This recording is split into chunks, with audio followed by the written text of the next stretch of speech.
Hello, welcome Harvey Maylor to the Essential Implementation Podcast. I know obviously a bit about you, but just for everybody watching, maybe tell us a bit about yourself, what you do, a little bit about your career. Hello, Kristian. Well, firstly, thanks very much for having me on, and I'm very excited to be here. So, as you said, my name is Harvey Maylor. My day job is I'm a professor at the University of Oxford, i.e. Business School. And for the last 30-something years, I've been a systems person. So my initial background is as a manufacturing engineer, and we started noodling with stuff on the factory floor and say, oh, could we do this any better? And then you realize actually a lot of the causes of problems in that environment are the results of problems at the next level. So it's how we organizing manufacturing. Right, okay. So when you've worked with those for a little while, you realize a lot of those problems are the result of what we do with the organization. And what's the strategy of the organization? How's that working? And gradually you pull things up to, I've been in the really privileged position over many years to have started that really operational level, and now to be working on at the highest level, working with government on what are some of the societal issues and how can we organize the work of government to ensure that at all levels we start to get better outcomes. So that's my personal fascination. How do we work at those multiple levels? And I'm very fortunate to be able to work with the UK government with some of its largest projects. So how do we implement policy? So policy shifts and policy announcements are relatively easy to make. Actually delivering the results to the system on the ground, completely different ballgame. And never has been a more important time. Not just because of the context of the world we're in, but because of the total break, if you like, in the social contract between government and people, which it means that I've never seen public confidence in delivery, in government delivery so low.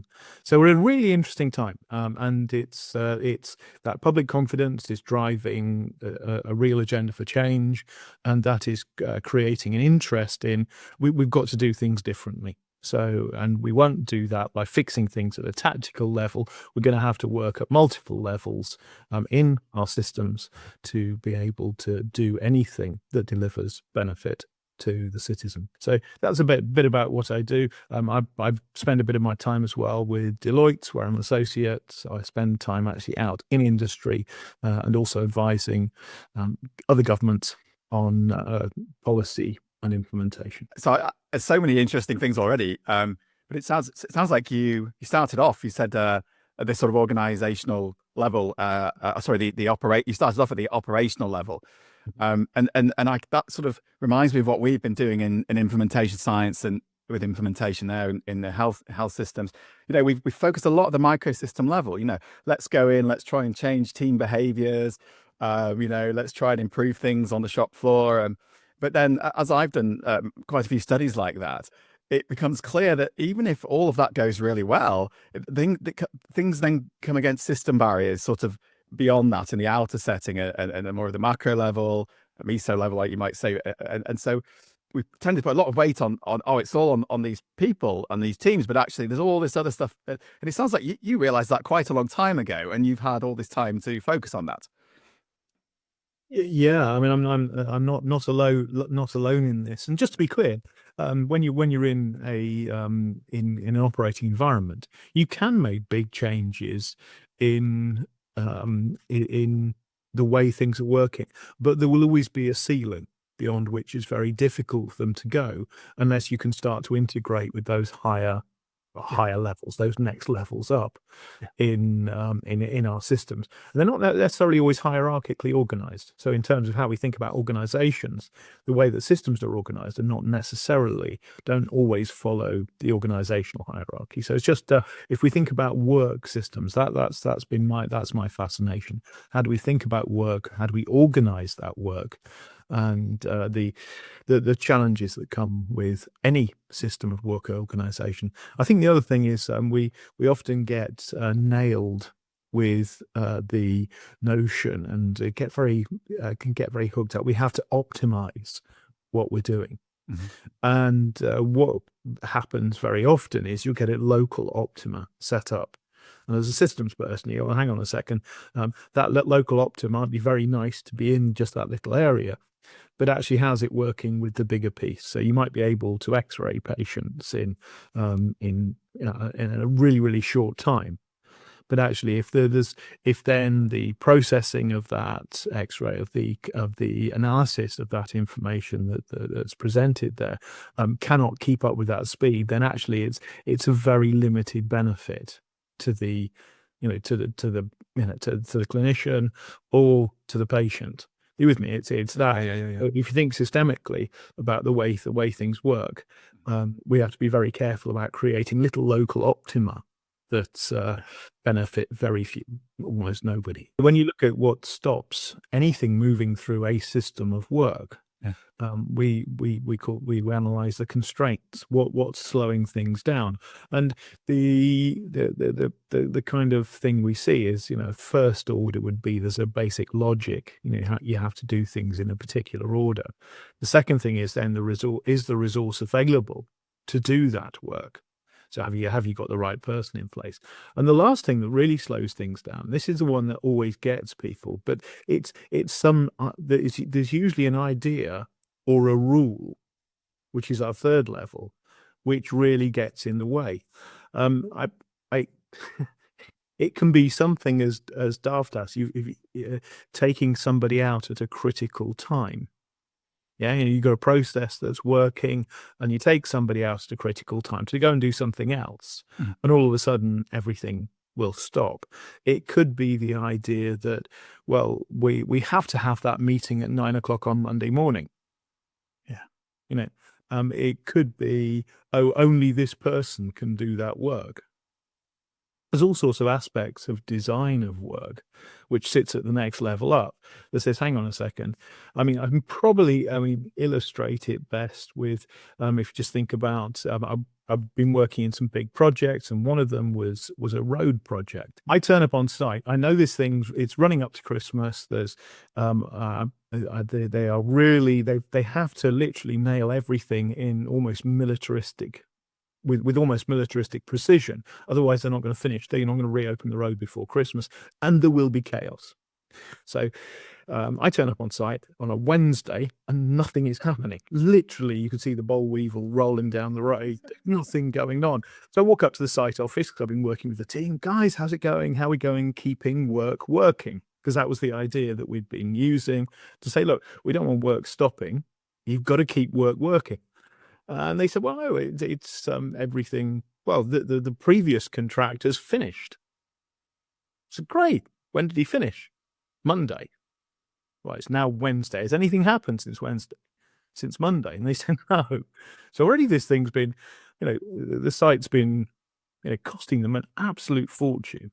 And, people are obviously driving by in their cars, looking and going, well, I'm great, really pleased they've closed the road. There's nothing going on over there.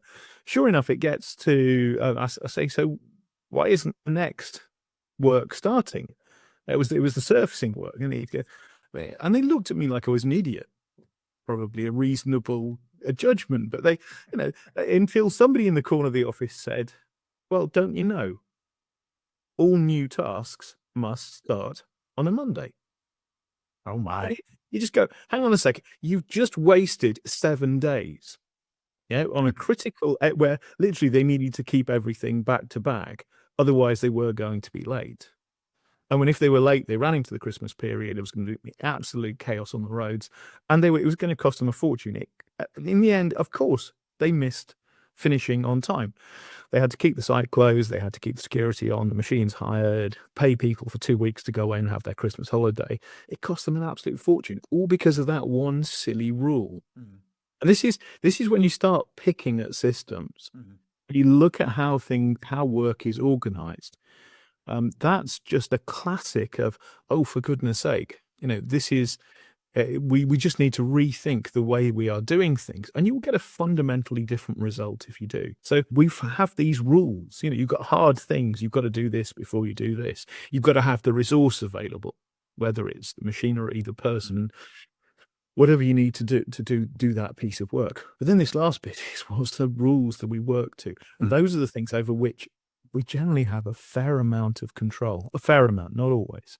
But those are the things where we can redesign and rethink, how do we work? And that's where often you get huge benefits.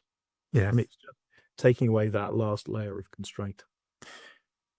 There's so much I could ask on. Is constraint the same as complexity?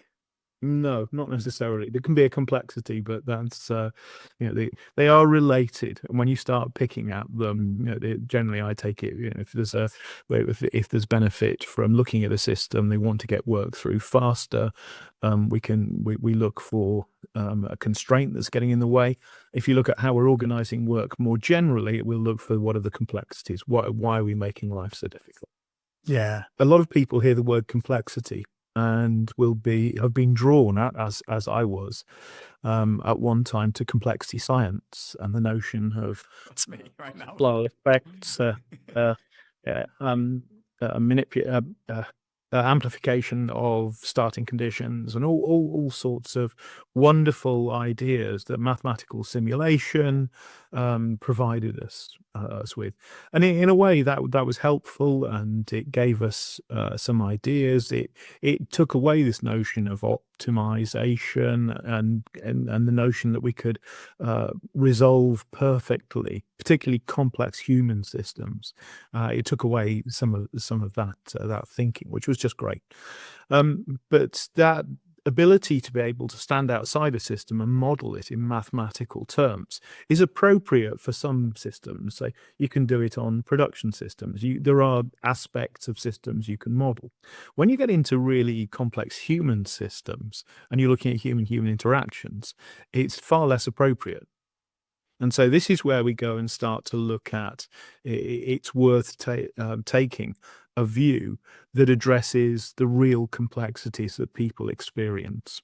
So this is where we start to distinguish between a hard systems view, so somebody that stands outside and quantifies a system and say, well, the complexity of this objectively is 4.7, and you say, oh, okay, right, the complexity is 4.7. And for many working environments, there are tools that will do that very effectively for you, and they have use.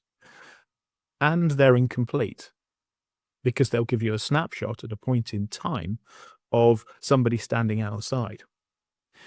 About 20 years ago, we started looking and saying, well, okay, that is useful. But as with all complex systems, if you want to understand them better, you're going to have to take multiple perspectives on the system. And so that really hard systems view, we complemented with the soft systems. And please take the word, I use the words really carefully. We complemented it. We didn't take away and say, oh, that's rubbish. No, you need to ignore that. Say, no, it's and. Yeah, if we want to understand this system better and how people are working in it, then what we're going to do is take this much more soft systems view, where we looked at the lived experience of people who are in the system. And so when you're working with managers in the system, you say, well, okay, so what does that look like to you? Is what aspects then? And we use the word complex, but I'm in the work we do in soft systems, we're fairly interchangeable. And again, some people can't be dealing with that, but fine.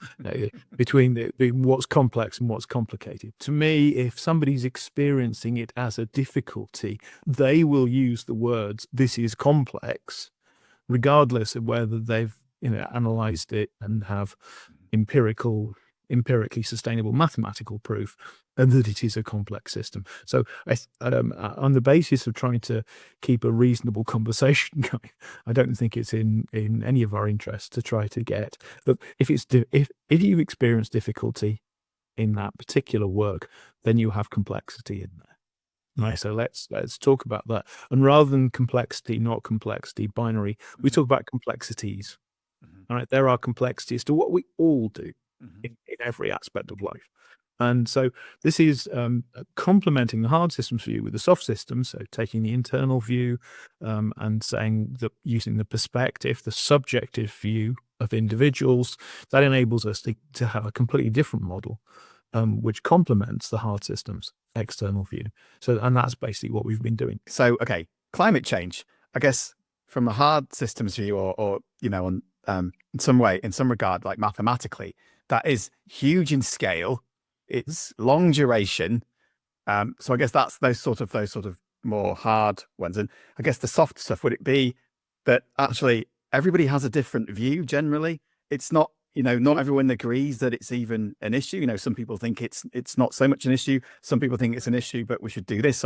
So is that the kind of thing that do you mean between hard and soft, or am I kind of that you can objectively say, we can tell the planet is warming by X degrees. Mm-hmm. Yeah, that's a scientific phenomenon. And then associated causes, human activity. You see proper social complexity in that, because, as you just said, not everybody will even agree on the definition of the problem, and the problem is, and the definition that it is used, the conversation is forever shifting, as we've seen recently. So to use the phrase of various people who've studied complex systems over the years, this is what we call a proper wicked mess. Yeah, when you start looking at but that's a really, really high level piece. Yes. You then bring it down to individual behaviors. Yeah, and again, you can do the hard and the soft systems, and it's on that. Yeah, because I also watched some videos and stuff in regards to your work, and yeah, I understand that. I think you were saying that 80% of guidance on how to deal with complex problems focuses more on the kind of mathematical stuff, and whereas, but in reality, 80% of the issues are caused by the socio-cultural stuff, the people stuff, and there's very little guidance on that. I think when where we came to with that piece of work was just to assess what managers and leaders in organizations were given as part of their training, and the vast majority was looking at the hard stuff. So rather than saying, okay, what other dimensions do they face? And when we do that analysis, you come up with something completely different. A little while ago, we published the NAS-CAT tool. Yeah. So CAT is my piece of work, complexity assessment tool, which takes this inside-out view and just enables people to quantify it. And that's used extensively around the world in various organizations now. So that's been really good to see. And in that tool, where we help people to just firstly classify what it is in terms of the difficulties that they are facing. And there we talk about if it's something is to do with the scale or pace of the task that they're facing, how much of it is there and how quickly do you need to do it. We call that the structural complexity. It's the hard stuff. There could be legislation in there. There could be all sorts of things that make it structurally hard to do. And then you look at so we go from hard to the soft stuff, which is what we call socio-political complexity. So anything to do with power, people, politics, and that's the area where people are much less prepared. And there's a third complexity for which we find even less preparation, and that's what we call the emergence, and that's uncertainty or change. And in that place, whilst we say that people, are getting much better at dealing with the structural stuff, so we've got rules, we've got processes, that can be really, really good to have those. The socio-political stuff, loads of teaching now on really good material available on how to deal with more relational approaches and how leaders themselves can intervene in good ways to work with those complexities. The area that actually has the biggest opportunity is in that emergent space, because there's very little in there. And in there we see that many of the ways that where you have situations, and it happens a lot in all sorts of organizations, where you've got massive uncertainty and change. And all of a sudden, the rules aren't helping you anymore. In fact, they can often operate against you. They will stop things happening. The relationships, well, we sort of know how to deal with a lot of that stuff, though that is very much mercifully down to personal interpretation. There are, the recipes for change and the way you must do things are remarkably unreliable. So it still comes down to there is still plenty of space for creativity there, and how do you work with people in those periods of change. But the emergent complexities, the proper uncertainty, how do we deal with that, and the fact that things will be changing around you all the time, those are the areas which require a far more entrepreneurial behavior set. Those are the things that we find that is a much greener space to work in terms of thinking about how we develop. And those are the areas now, again, with organizational massive uncertainties prevailing, that people are becoming far more open to accept that actually they might be able to work in a more entrepreneurial way, or maybe we need a different mix of people in here to do things. So you with me, though, three complexities: structural, socio-political, and emergent, useful in the sense that they convey the role that a leader would usefully take in responding to each of those. So with structural, you need process, you need systems.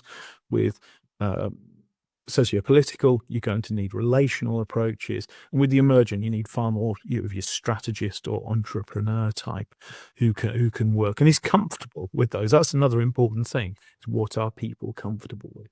Yeah. So I can think of an example where whoever it is that's responsible for the implementation, whether it's some doctors and nurses or a mix of healthcare professionals, maybe managers, they haven't got the time to respond in an entrepreneurial way, or they don't have they don't believe they're actually allowed to, and so I don't know, something needs to be adapted, or they need to figure out a workaround, but they just don't have the time or feel that they're able to. And so is that what, am I on the right lines? Is that the Yeah, actually, it is. The thing is, when we do the complexity analysis, and it works on any workspace, what we find though is that you say to people, okay, what are the complexities? And they'll come up with, exactly the things you talked about. Oh, there's this rule or this layout or something. Yeah, well, okay. What of these things can we deal with? And I've been running workshops on this for about the last 10 years with organizations. And the average, and again, this has been reported, it's not speculation. The average number of the complexities, so people identify their complexities, we get to write them all down. We then say, well, what percentage of those could you deal with? And it's been really surprising for me that when you get people, so initially to stand away from the workspace, which again is very difficult, not because everybody is, of course, very busy. But if you can get them away from the workspace, you say, well, which of those complexities can you deal with? On average, the people who work in the system know that with a little time and a little investment, that could be energy, could be money, they could deal with, substantially reduce or completely eliminate around 80% of those complexities. Wow. So these are not small numbers.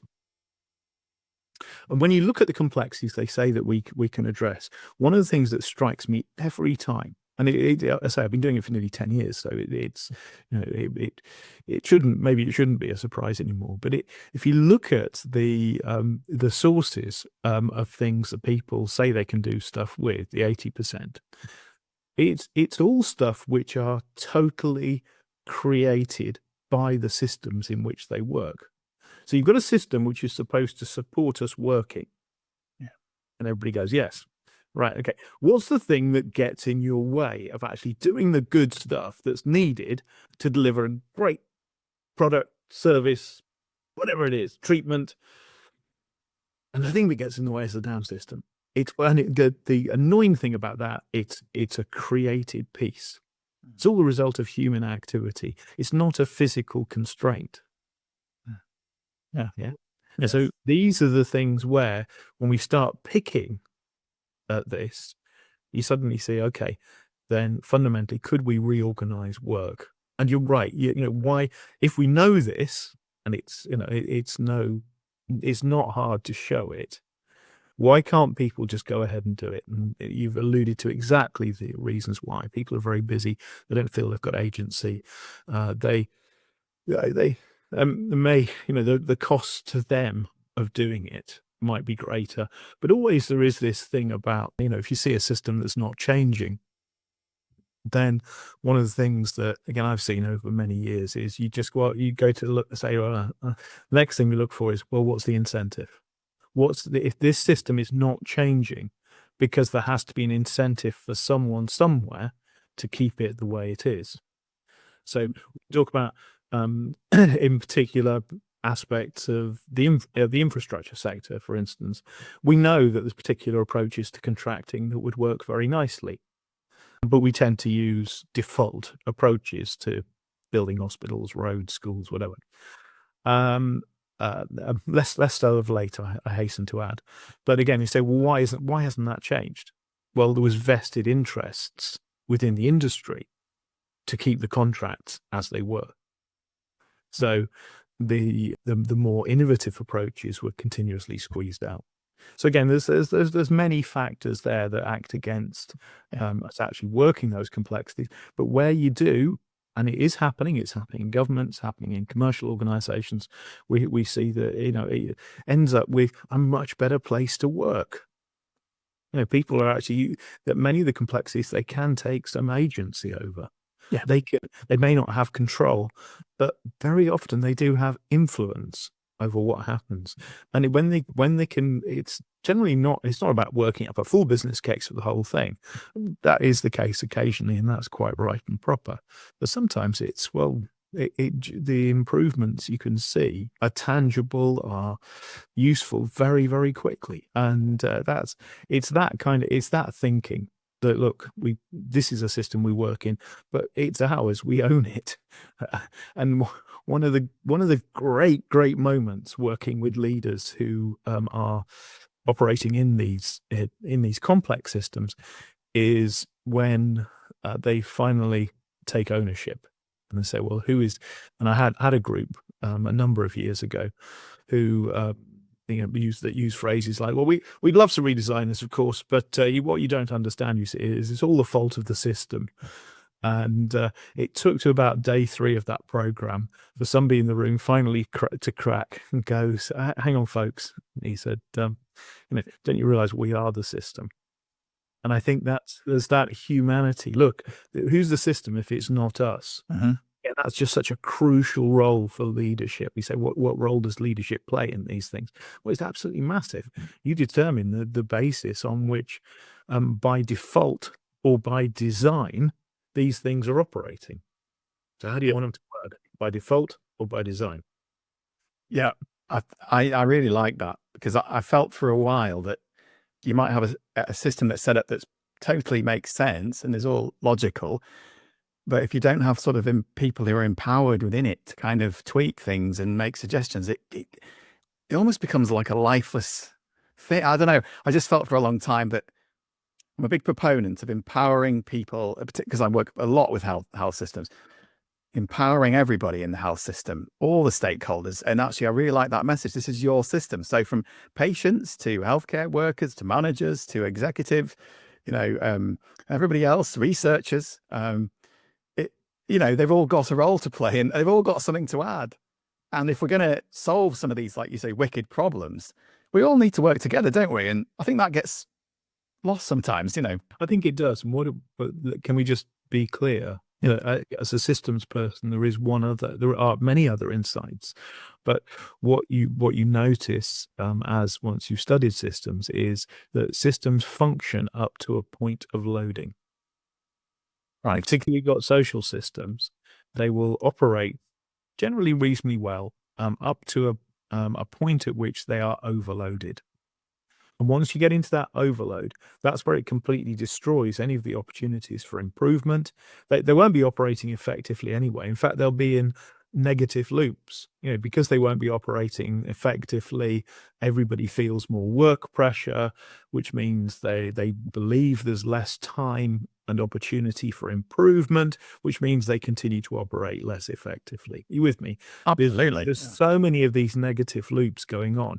So again, as one of the things we teach here is, let's do a bit of analysis on these loops. And as leaders, what are you going to break? Are you going to break that overload loop?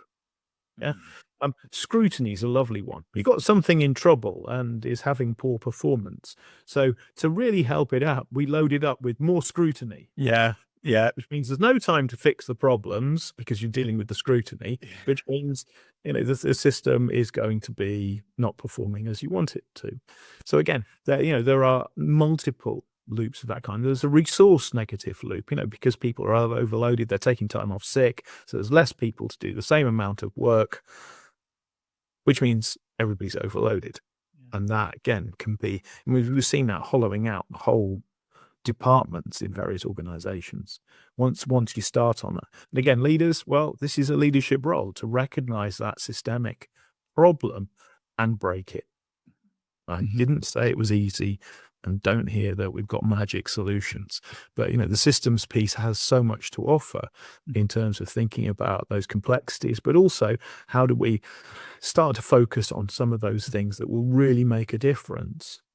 And very often, to go back to where I started with this, very often the only way to start getting any improvement is to unload a system for a while. Oh, that sounds. That is properly hard.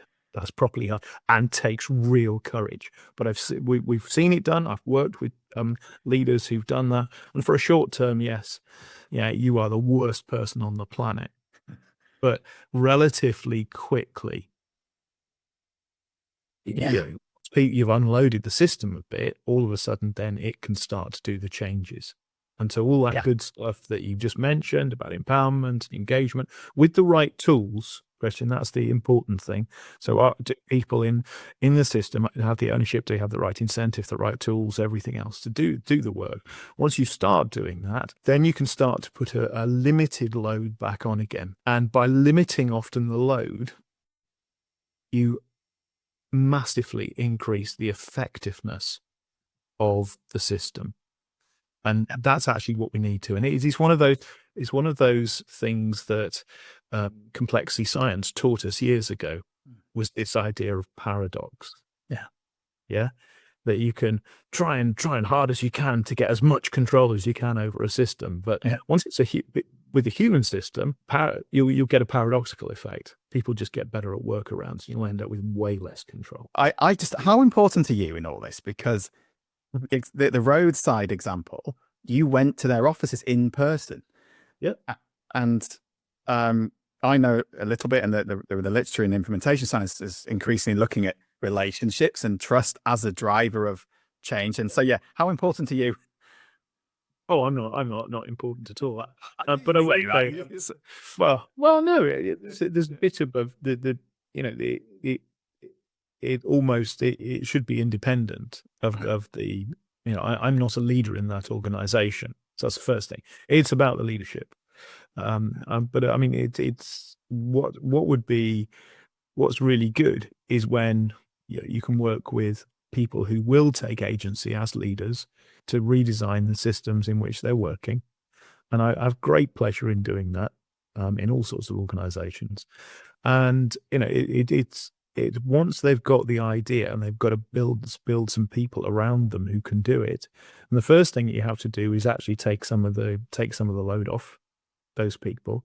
Again, this is one where you sometimes need a fall guy, and I've been so the external fall guy is helpful from time to time. So we do that. But I mean, it's the ideas are not particularly new.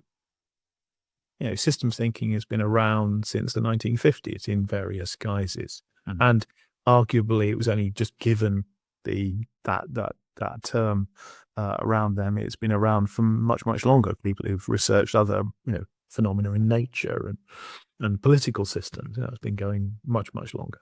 But in how we organize work, I mean, organizing work in modern terms is historically relatively recent, and others will be saying, "Oh, look at historical precedent."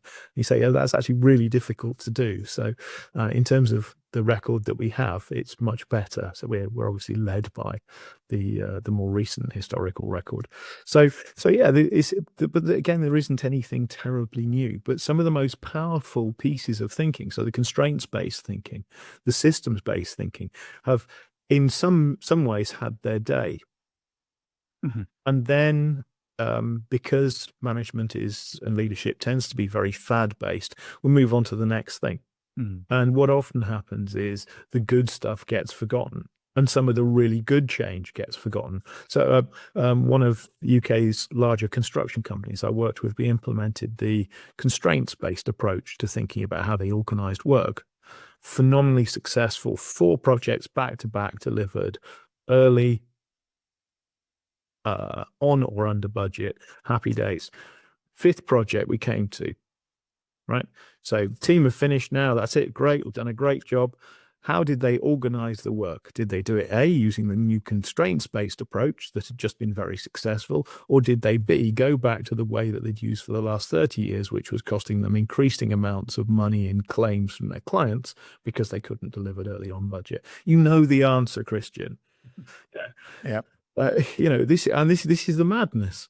And this is when you create something in new ways of working, they're very, very difficult to sustain unless you have, and usually but that's leadership.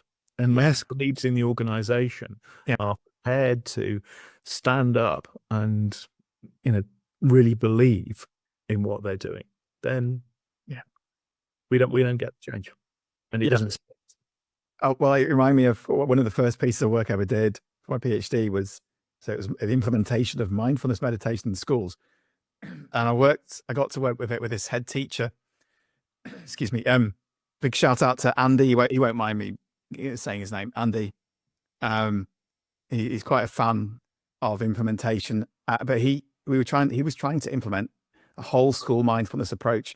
And he was one of those leaders that really, really wanted this to happen and really wanted the school to be all of it, to involve aspects of mindfulness. So not just lessons, but the way that they would discipline the students, or in the, in the morning in assembly. And so, you need that. I can see you need that. Yeah. I don't want to keep you too much longer, Harvey. I just wondered, I'd just like to take a kind of a step back and just sort of reiterate kind of what you do, and then maybe a question on the future of perhaps research, and if it could perhaps encompass some of these approaches more. Just to sort of take a step back, so you really, what you have been doing and what you do is you will work with leaders in a system. They'll probably want to achieve something. You'll decide what it is. I know you asked them a question: what do you want to create? What a lovely question. Sort of, what are all the problems? Like, what do you want to create? So you know where you're heading, and then you look at the system as a whole, and you figure out where, and you have different approaches, but maybe where are the constraints or the complexities, or yeah. And we've also given the opportunity to put in place some of those positive loops. So the notion of systemic loops as building blocks of systemic analysis are really, really useful.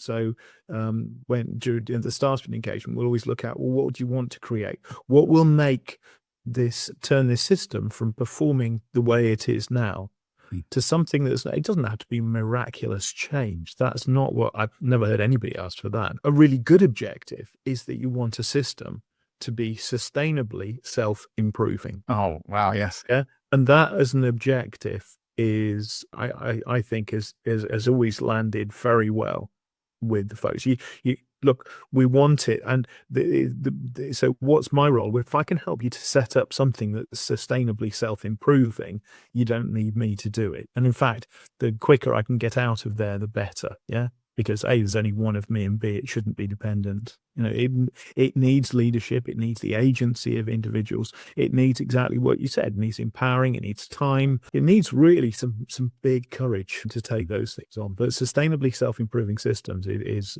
the objective. And if that's consistent with what the organization wants, and the leaders in the organization want, then that's a really good place to start. But it means that other things might have to go, right? So we might have to say, well, we've got throughput targets. And you go, well, okay, what do you want? Do you want to work on the improvement, or are you going to we're going to drive everybody into the ground to meet targets? And that's a heck of a difficult thing. So please, I'm not underestimating the pressures that leaders are on to short-term targets. Yeah. The thing that we do try to emphasize all the time is, yes, you can probably make some small innovations that might give you changes in the short term. But if you really want to make that system different, perform in a different way, then it is going to take some concerted effort over a period of time. And again, it's how long do people stick around? Leadership periods durations can be quite short. Organizational memory, good stuff is not always that great. There's all sorts of things that come against it, but it doesn't mean we shouldn't try. And it doesn't mean that if you look over time, even with the organization that wouldn't say they'd done terribly well, the fact that they are that they're often done, things have become more part of their normal way of working than they think. So some of the mistake proofing we brought in when we mentioned lean earlier. So mistake proofing was part of that. Some of those devices. So one of the earliest ones I saw was in a hospital in the US that had they literally, one of their fail points was operating instruments and swabs being left inside patients. Right. Which generally, is not a good thing, apparently, I'm told. So how do you deal with that? Well, they noticed that in one of Toyota's car factories in the US, all tools came on a board with a marked place for every tool. So a simple visual check would be, is there a tool missing? And the same thing then, and so I understand this is common practice now, but again, these are things, just think we have come an awfully long way. Yes. In terms of taking some of these ideas, beg, borrow, steal from wherever you need to fundamentally shift the needle on things like patient outcomes as a result of operating practice. These are some of the things. So I think there's constraints, but there's all sorts of good things that happen.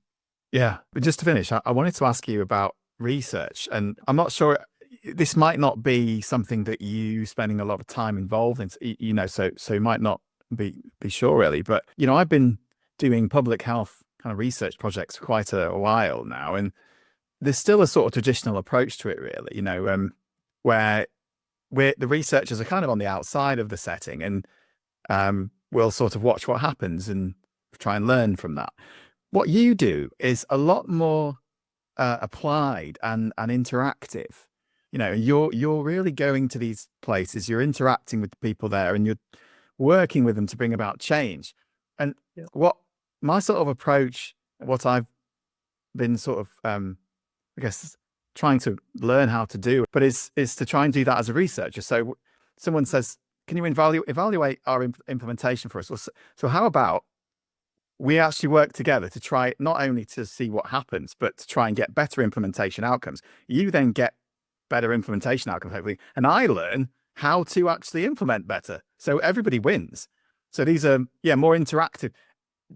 Do you think, research projects and researchers could, or maybe not the research, maybe they would work with someone like you, but you could actually just do your approach and keep doing it again and again until it's kind of you've learned how to do it and you've got proof. Anyway,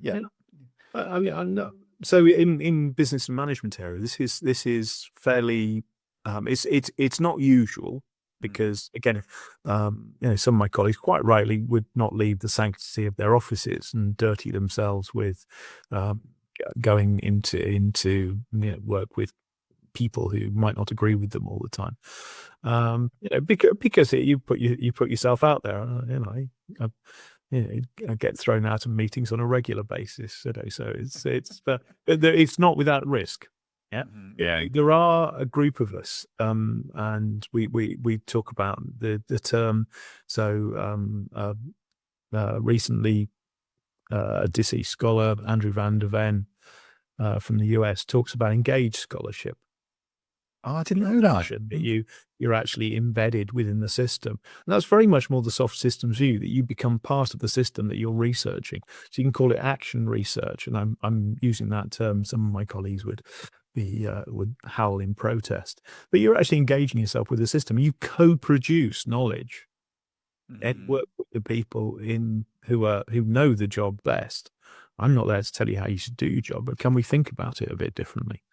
And it's that approach that can be useful in some in some circumstances, and it needs a great willingness and openness on the part of those who are engaged in the change, or whatever the task is they're trying to do, to say, right, okay, we will open ourselves up, and it's not to scrutiny, because all of that's covered by non-disclosure agreements and a general friendly practice that I wouldn't dream of humiliating anybody, no matter what they did, during in our working with them. But these are all things that actually in medical field you're way ahead of us in terms of ethics, but the far more interventionist kind of approaches does have that opportunity, as long as we have to create the psychological safety for that to work. Sure.